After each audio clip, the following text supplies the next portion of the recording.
আজকে আমরা দুপুরে হঠাৎ করে চলে গেলাম দিবাপির সোদপুরের আউটলেটে লাঞ্চ করার জন্য।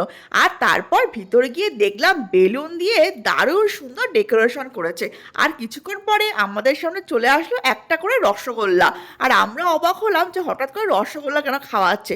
তারপর ওখান থেকে জানতে পারলাম ওদের নাকি আজকে এই আউটলেটের ফার্স্ট অ্যানিভার্সারি, তো তাই জন্য রসগোল্লা দিচ্ছে। তবে আমার মনে হয় রসগোল্লাটা না খাইয়ে যদি কোনো আইটেমের উপর স্পেশাল ডিসকাউন্ট দিত তাহলে মনে হয় আমাদের মধ্যে কাস্টমাররা বেশি খুশি হতো, তাই না?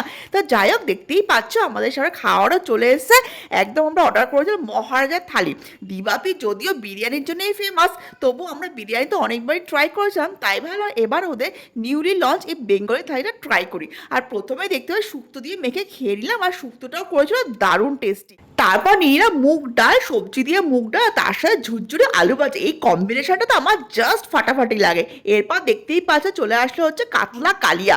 আর কাতলা মাছের এই পেটির পিসটা দিয়েছে, দেখো কত বড়, আর খেতেও ছিল একদম বিয়ে বাড়ির মতো, মনে হচ্ছিল রেস্টুরেন্টে বসে একদম বিয়ে বাড়ির কাতলা কালিয়া খাচ্ছি। দারুণ করেছিল কাতলা কালিয়াটা, আর গরম ভাতের সাথে কাতলা কালিয়াটা জাস্ট জমে গেছিল। এরপর চলে আসে দেখতেই পাচ্ছ কত বড় সাইজের একটা গলদা চিংড়ি।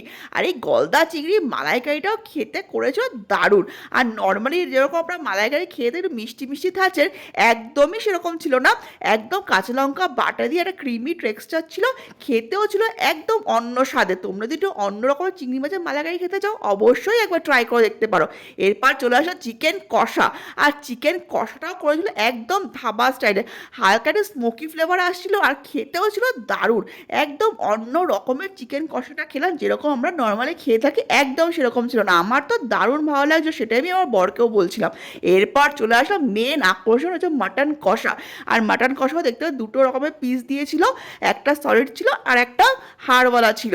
আর মাটন কষাটাও ছিল কিন্তু একদম অন্য স্বাদে, একদম গন্ধরাজ লেবুর একটা ফ্লেভার কিন্তু আসছিল। প্রথমে আমি ভাবলাম আমি তো গন্ধরাজ লেবু মাখিনি, তবে এই ফ্লেভারটা কীভাবে আসছে, তারপরে বুঝতে পারলাম মাটনটার মধ্যেই গন্ধরাজ লেবুর এই ফ্লেভারটা দিয়েছে। আর মাটনটা দেখতে পাই কতটা সফট আর দারুণ খেতে ছিল। আর শেষ পাতে এরকম ফ্রুট চাটনি, যেখানে কাজু কিশমিশ আমসত্ত্বতে পরিপূর্ণ। আর তার সাথে ছিল হচ্ছে জাফরানি রসগোল্লা, একদম জাফরানের ফ্লেভারের রসগোল্লা খেতেও ছিল দারুণ।